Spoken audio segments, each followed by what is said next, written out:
We're good. Uh, all right, sweet. How you doing, man? I'm doing good.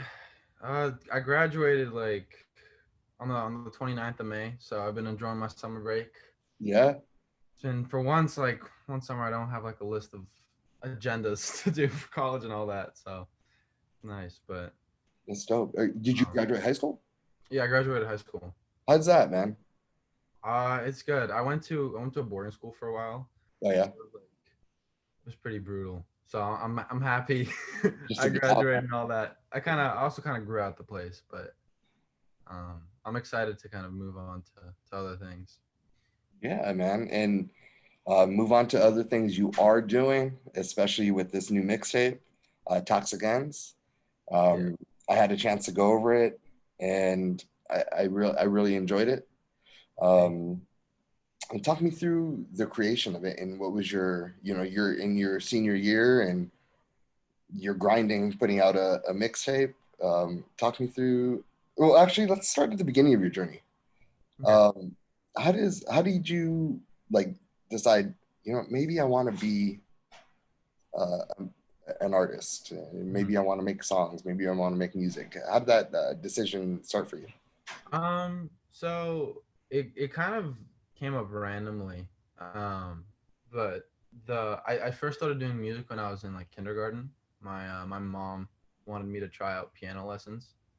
Because just like she wanted to immerse me with a lot of like new activities and hobbies, I guess.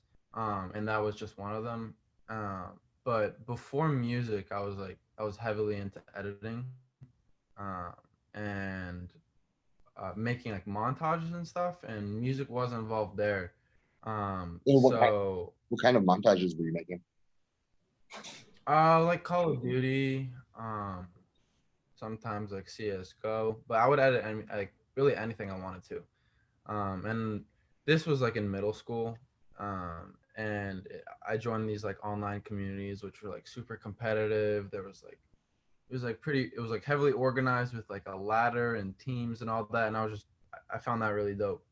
And then obviously like my boarding school was just getting increasingly harder because freshman year I could probably get away with it, but after that I kind of had to stop all the gaming and all that. So I left my PC back home, and then I really had nothing to do. So towards the beginning of my sophomore year, I'd be doing like fun raps with friends, just like as a joke. We'd be messing around. And then towards the middle of the year, like spring, I remembered that I had Logic Pro, which is like a software for editing music and stuff. And I remembered I had that, so I wanted to test it out. Like, how would I sound like if I tried recording something? Because I also had a microphone from like making YouTube videos and all that with the editing. Um, and I watched some YouTube videos like how to sound like Travis Scott or like Lil Baby, like those generic videos where like anyone can try and do that. So I was just it was mainly boredom how this all started. Um, and then it just progressively grew more and more serious once I realized the potential of this. Um, and it's like at first I didn't want to take it seriously because like the whole SoundCloud rapper stereotype, So I was just kind of like playing it off as like, oh, I just do this in my free time. It's nothing that serious. But then towards the summer when quarantine hit, I had a lot of free time.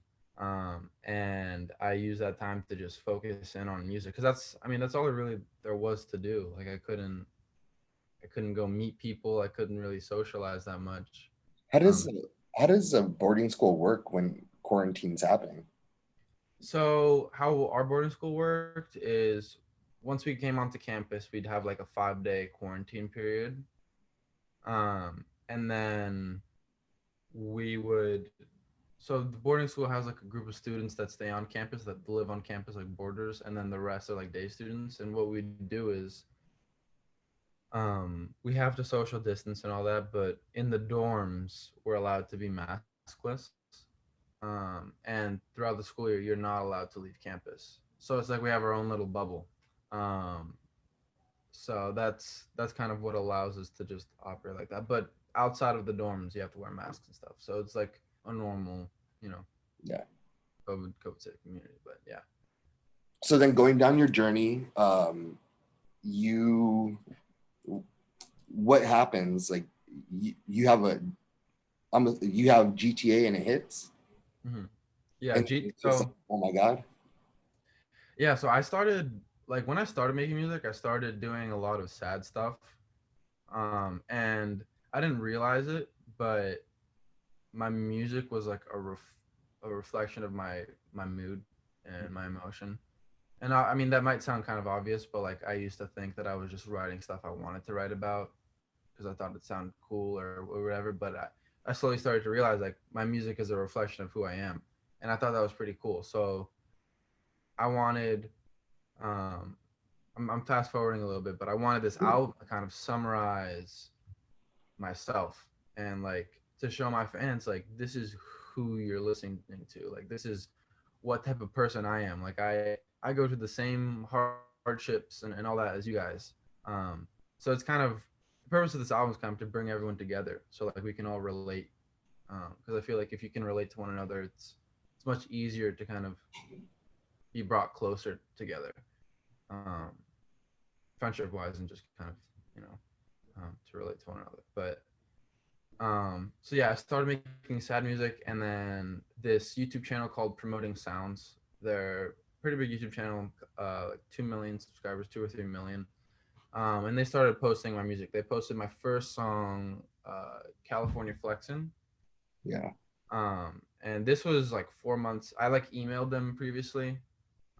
Even when I wasn't getting many plays, I was like always trying to find a way to kind of just get myself more traction and all that. So I was emailing a bunch, and they responded. They really liked my music.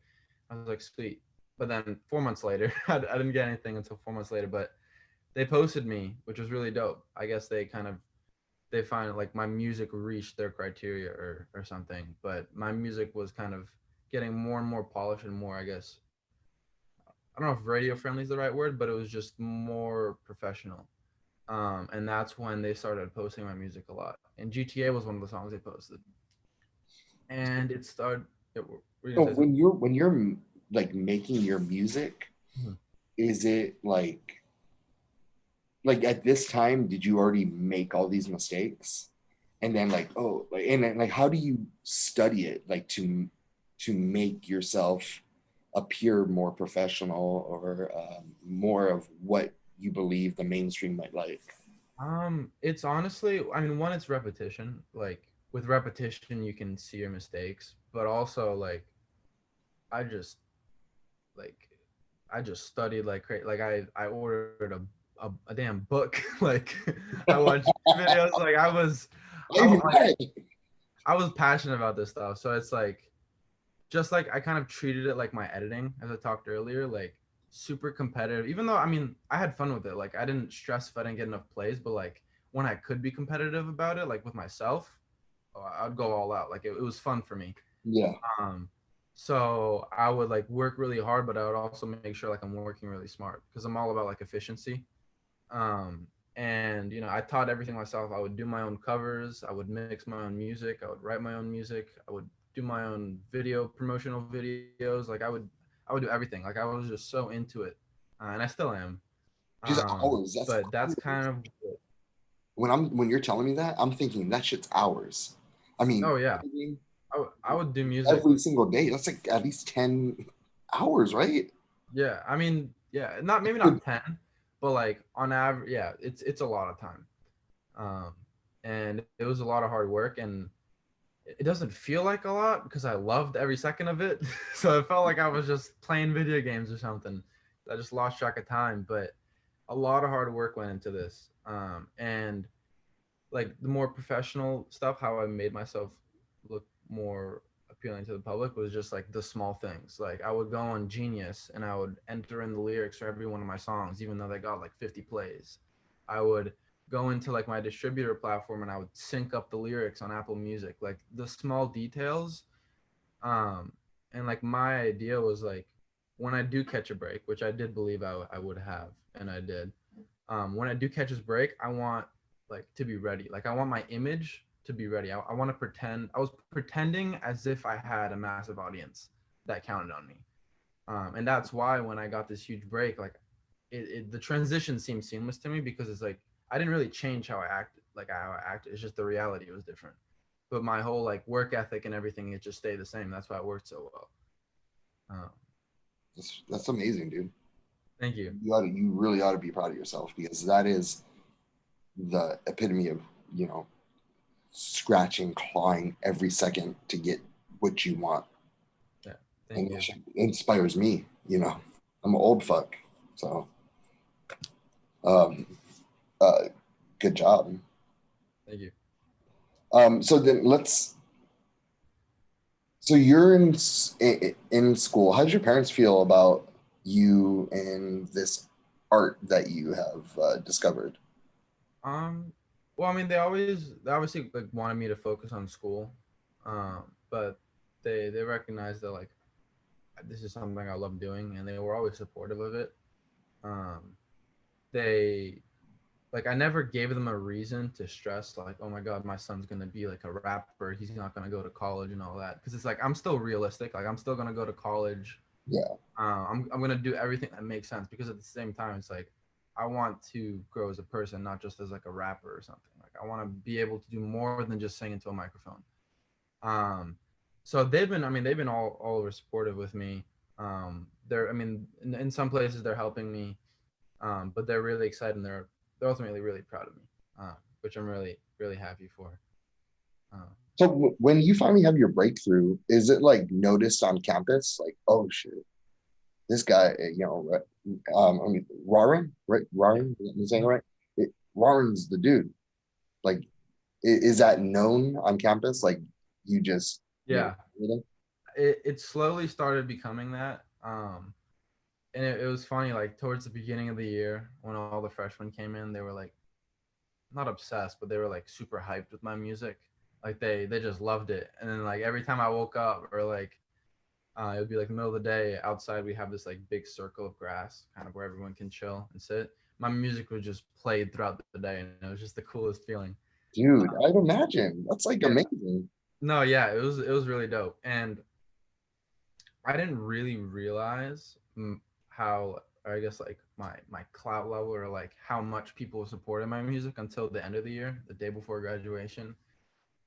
Because I did this live performance, which I've never done a live performance before. I'm not gonna lie, I was pretty nervous, but my friends convinced me to.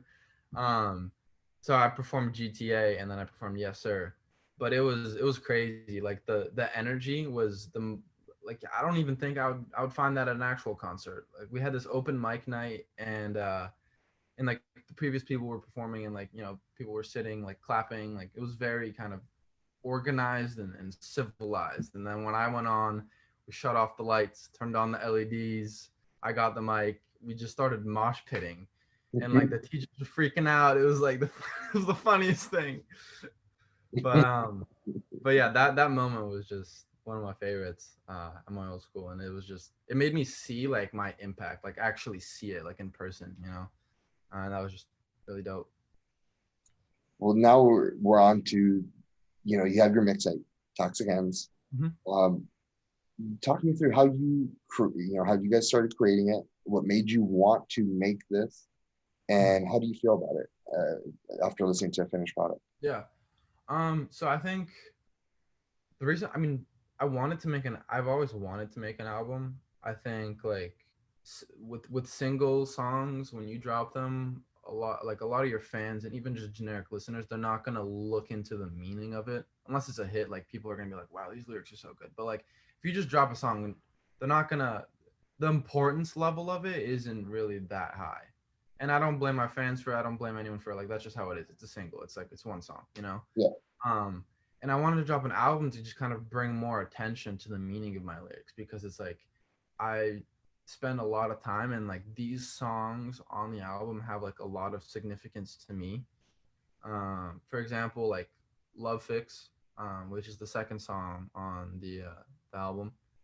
Uh, I'd made that song with like all the freshmen in my room, like orientation type thing. Like we were in my room. It was like me and two other seniors. The freshmen all just came to me because I was just like welcoming. I was like treating them like my homies. Like we were tight day one, which is really dope. But like we pulled an all nighter in my room the first weekend because they have ridiculous amount of energy. I almost fell asleep, but like they were like, we want to make a song. I was like, okay. So I set up my mic and I was like recording a song with them as we were doing this all nighter.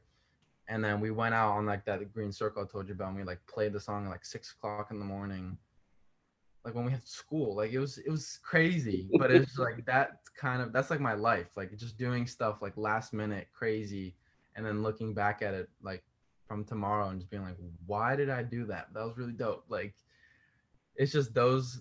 That's the kind of the story of some of the songs in the album, and I just wanted to kind of share that because I feel like that's just it's really dope. It is. I have two songs on the album that really stood out to me. Mhm. And it seems like they're two different songs, like two different styles of songs. Skipping Stones. Yeah, that one's to me. I get a real like alt vibey. I Uh, love Skipping Stones. Skipping Stones is probably my favorite, honestly. yeah. Okay. I don't know if it's gonna be the most streamed song on the whole thing, but like the vibe is just That's my favorite, man. I loved it. I've listened to it a couple times already. yeah, So the other one is So What, yeah, which I believe you dropped already as a single. yeah. So what I dropped earlier. And it's So What's awesome. It's a good fun vibe, you know. Yeah. Um, Talk me through Skipping Stones because that's one of your favorites. Like, um the what's the beginning? Or how do you create that song?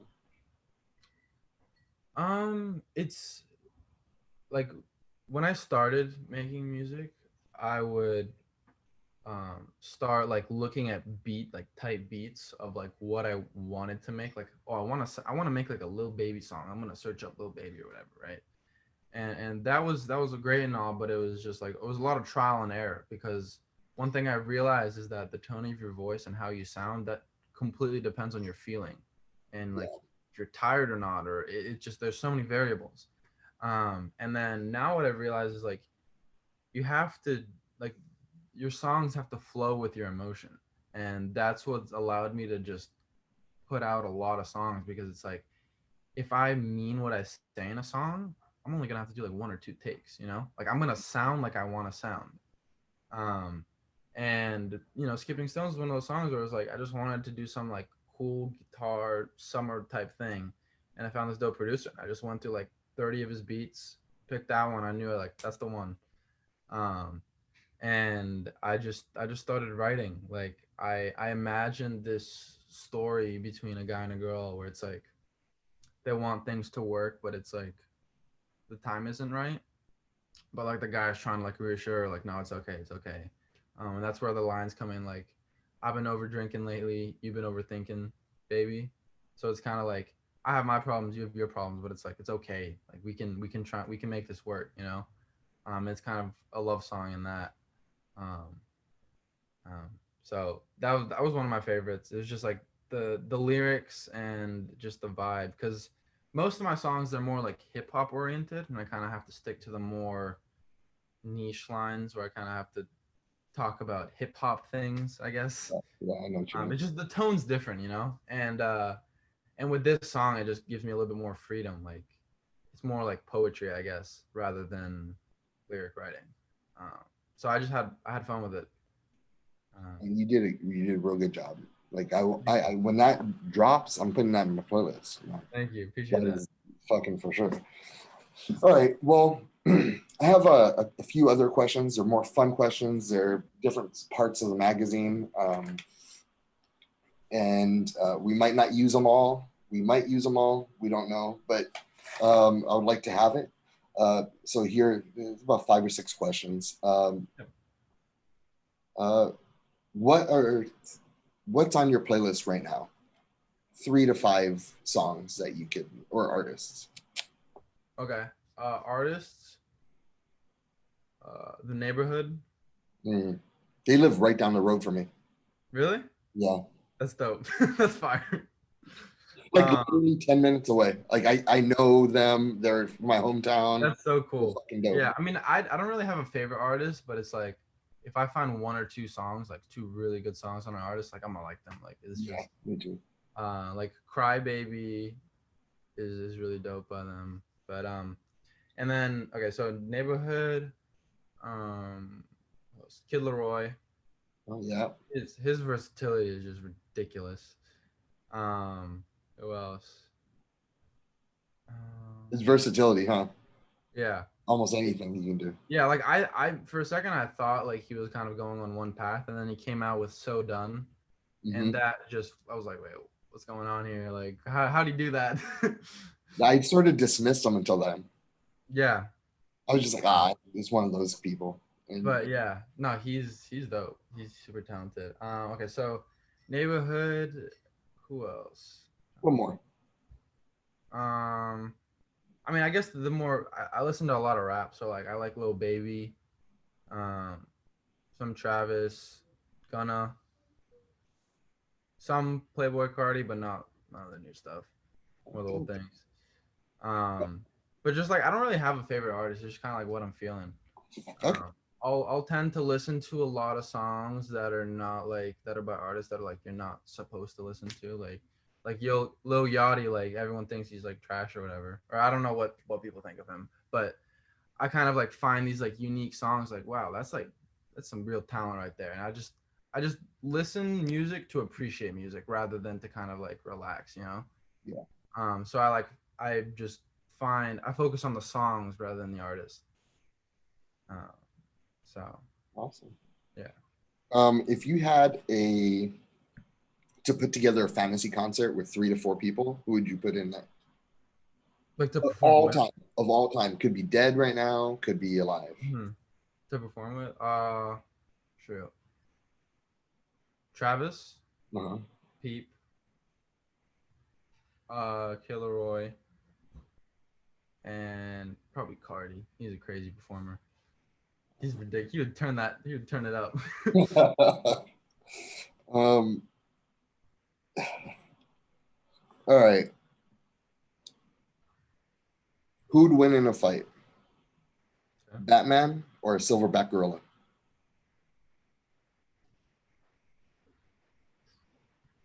Probably Gorilla. That's Batman, like well, I don't know. Maybe Batman will catch him and then tie him up. with what? Like a net? Like Yeah. I mean, maybe. I mean, But Batman's like normal. Like the gorilla would just pure strength. Just like I don't know. well, he has the bat belt. That's true. I mean, if he has all those tools, then I don't know. It's a If 50. he throws a dart from his belt and just knocks him It's out. a gorilla. I don't think you could just put out a gorilla with like a tiny dart. Like you gotta have like machine gun of darts, just like go into that thing. Like that thing's a gorilla. Like Yeah. yeah. But, All right. And my last question is, what are the top 3 albums in your life? hmm. We can put Toxic Ends in there. I don't. I mean, I don't think it's the top one, but there's some artists that are crazy talented. I liked. I think. Hmm, I'm trying to think. I liked. I like. Uh. I like Cardi's Dialect. That was pretty dope.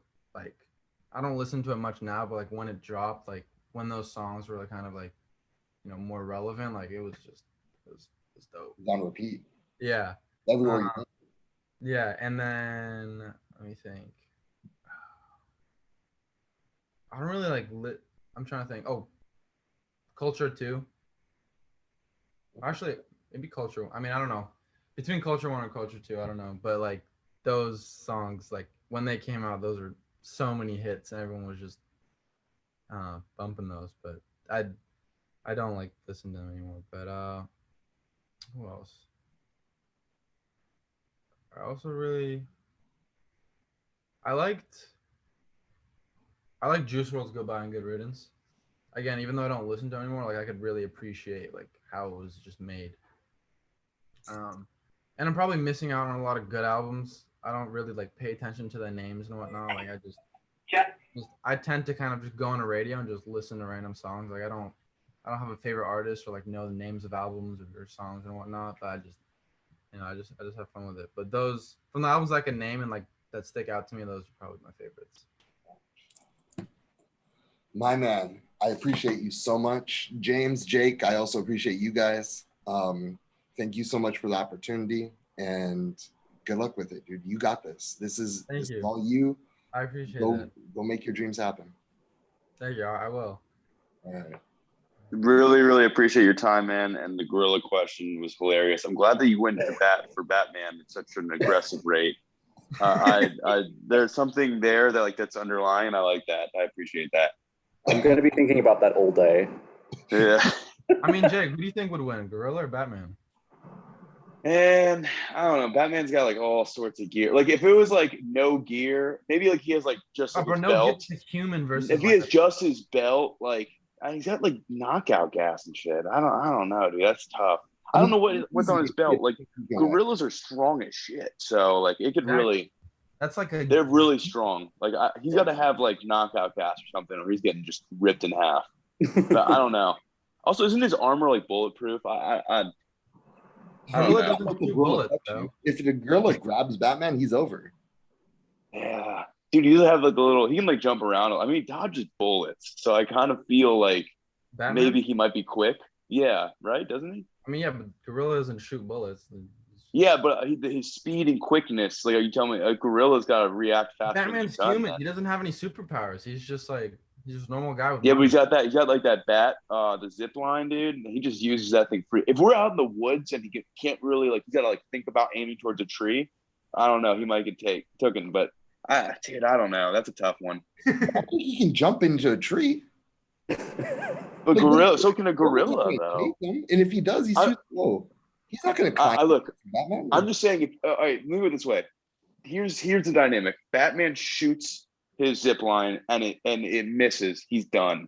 He's completely done. He shoots it and he catches a tree.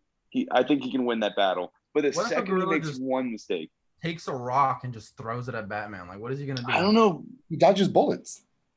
But are gorillas using rocks like that? Have they figured that? I mean, I know they use. I don't know. I don't even know if gorillas use equipment like that. I think that's more like smaller monkeys, isn't it? I mean, yeah, I guess. I don't know. Look, I keep it a buck with you. If he's got knockout gas, he's gonna win. There's no question, question at all. If he doesn't have knockout gas, I think it's a long battle, and he probably just leaves, right? I don't know if he can leave like that, but yeah. Dude, I don't know. Gorilla allows him, gives him permission. Yeah, Rarin, I want to help you here. I don't know. That belt's got like a lot of crazy shit on it. All right, guys. Thank you so much, man. I had a great time with this, and you guys are amazing. Thank you. No, same here. Thank you for doing the interview. All right. Likewise, guys. Thanks, guys. Appreciate it, Tim. All right. Rarin, I'll talk to you in a little bit. All right, sounds good. Peace.